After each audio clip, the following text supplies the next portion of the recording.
संग के कोतनी लरकोर हो गई मेहर मौका भतार मिलल बाटे रामपुरा टोला में सोर हो गई मेहर मौका भतार मिलल बाटे रामपुरा टोला में सोर हो गई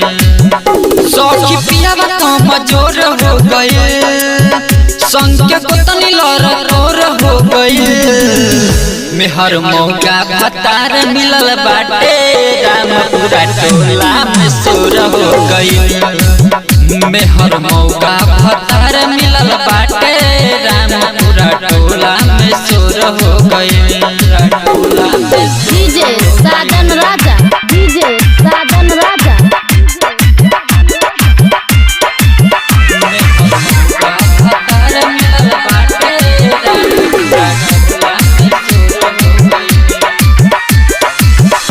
कही पियावा में बहुते बकमी बन के मन हमारा करता मम्मी बन के मन हमारा करता मम्मी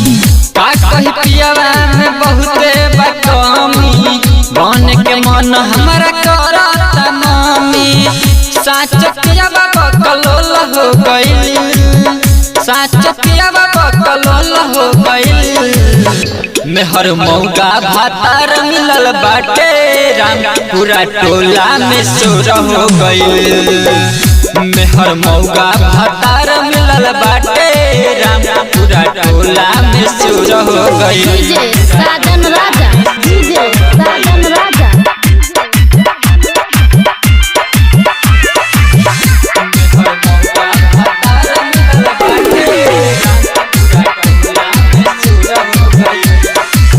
परबिन राजा के कैसे मनाई कके उठब ना दूध रोजे पिलाई कके उठब ना दूध रोजे पिलाई